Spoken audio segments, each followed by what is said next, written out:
เฮลโลสวัสดีเจอกันในทีสองตอนนี้เราก็กำลังจะมาคลองเป็ดมาเอาเป็ดกลับบ้านเนาะทำประกันได้เรียบ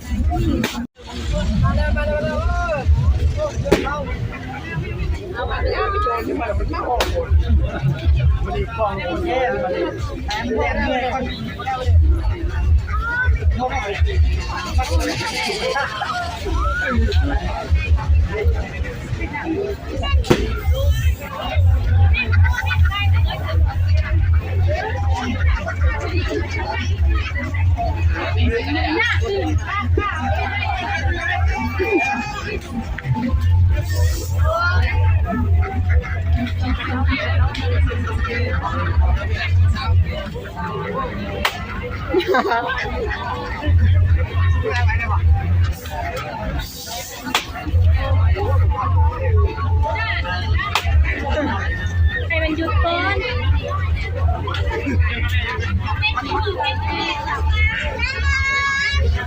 โอ้ยมันลบเก่ง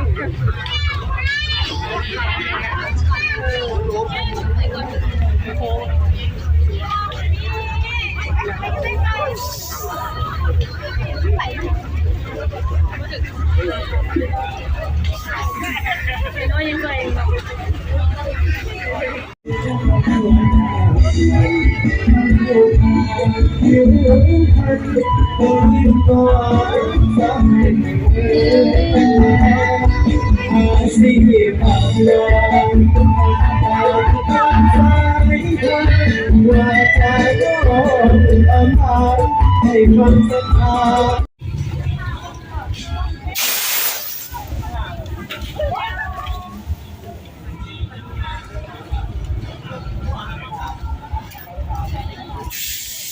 สลายมาด้วย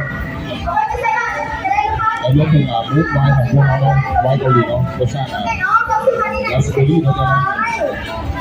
กินได้ทั้งคู่เลยกินได้ทั้งครอบครัวเลยลูกมาให้ลูกกินได้แม่กินได้พอเรากินได้ทั้งเราที่เรากินได้ทั้งครอบครัวเลยสาวสี่พันลูกค้าจะแถมหนึ่งตัวไหมสาวสี่พันลูกค้ามีดอกไม้ลูกค้าสาวสี่พันจะแถมหนึ่งลูกค้าหนึ่งแถมหนึ่งลูกค้าสาวสี่พันเก๋ซื้อไปใส่บัตรมือได้เลยลูกค้าเดิม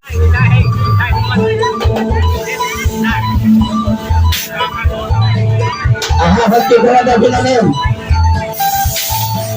Salva na água, gol.